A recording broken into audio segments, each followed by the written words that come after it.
Hey, bonjour tout le monde, mon nom est Max de la chaîne Décentralisée et bienvenue aujourd'hui pour cette nouvelle vidéo d'analyse sur le Bitcoin. Donc, si on regarde sur le court terme, qu'est-ce qui se passe? On est toujours en train d'évoluer dans notre zone de consolidation qui est juste ici, dans notre range. Et puis, si on regarde un petit peu, si on analyse le volume qu'on a depuis juillet, en fait depuis le début de notre impulsion après la grosse descente de mai à juillet, on peut voir qu'on est en train de se battre avec le point de contrôle de cette zone-là. Donc, le point de contrôle, c'est quoi? C'est la zone où il s'est échangé le plus de Bitcoin. C'est la zone où il y a le plus de volume. Et puis, si on veut continuer vers le haut, ça serait très important qu'on ne passe pas plus bas. Comme on peut voir présentement, on est en train de consolider sous la moyenne mobile des 200 derniers jours, ce qui est un signe que les vendeurs sont en contrôle. Et puis, on est aussi sous la moyenne des 200 derniers jours exponentiels, qui est un petit peu la même chose, sauf qu'il réagit plus au mouvement de prix récent. Donc, si on est pour remonter, ce qui est une possibilité, parce que si on regarde notre indicateur en bas, Wumenchu, on peut voir que notre vague de momentum pourrait commencer à retourner vers le haut sur la charte journalière. Et puis, on va regarder aussi après sur les plus petits time frames pourquoi que je vous dis ça. Si on courbe comme ça, on imprime un point vert, ça pourrait nous indiquer que les vendeurs manquent de momentum, ce qui pourrait nous indiquer qu'on aurait un rebond sur notre point de contrôle qui nous amènerait vers les résistances plus haut.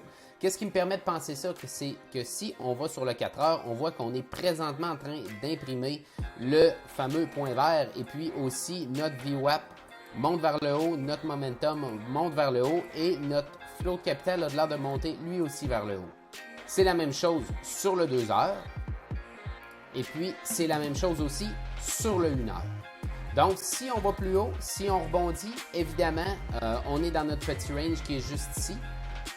Si, exemple, notre point de contrôle est le bottom et puis on repart plus haut, on a quelques résistances qu'on risque de se frapper le nez dessus. En premier lieu, effectivement, cette zone des 53 000 $ va être la grosse résistance. Allez, je vous dirais, jusqu'à notre zone de valeur élevée. Ensuite de ça, si on réussit à passer, prochaine grosse résistance, à mon avis, c'est un niveau de Fibonacci très important qui est juste ici, qui pourrait nous donner de la résistance. Et puis, c'est quelque chose qu'on va surveiller rendu.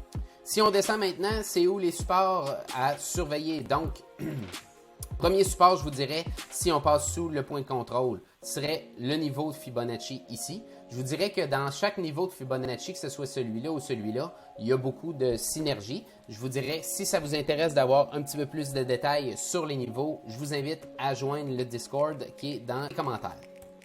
Donc, ce niveau de Fib-là pourrait nous soutenir, nous ramener vers des points plus hauts si, évidemment, en même temps, on imprime une divergence haussière sur Wumenchu.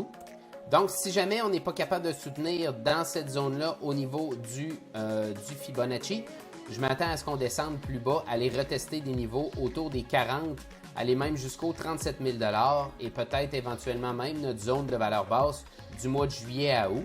Ce qui ferait vraiment peur à tout le monde, mais qui serait une super opportunité d'achat si vous êtes un croyant du Bitcoin et puis ce ne sont pas des conseils financiers. Dernière chose que je voulais vous montrer avant de quitter, on peut voir sur le 3 jours des signes qui sont quand même très encourageants. Le flow de capital a l'air de vouloir remonter ici et puis on est en train d'imprimer aussi une divergence haussière qui est juste sur le 3 jours, donc qui pourrait être assez intéressant. Donc, c'est tout pour aujourd'hui. J'espère que ça vous a plu. C'était assez court, mais j'espère que j'ai pu vous éclairer un petit peu sur ce que je pense qui va se passer dans les prochains jours. Je vous invite à venir nous joindre sur Discord parce que je vais un petit peu plus en détail au niveau des niveaux parce que des niveaux, il y en a. Et puis, dans le Discord, je les partage. Où est-il le Discord? Juste ici. Donc, des scénarios potentiels sur des plus gros time frames sur le plus long terme avec des zones un petit peu plus mieux détaillées. Aussi, des niveaux de trade plus local que je vais partager au courant de la journée, comme celui-là hier que j'avais partagé qui était une résistance très importante ici. Et puis que quand on est arrivé au niveau avec la divergence sur pas sur Market Cypher, sur Wumenchu, excusez-moi, et puis on a eu un rebond. Donc, je vous invite à venir nous rejoindre sur le Discord. Donc, c'est tout pour aujourd'hui. Je vous invite à suivre la chaîne et puis on se revoit dans une prochaine vidéo. Bye!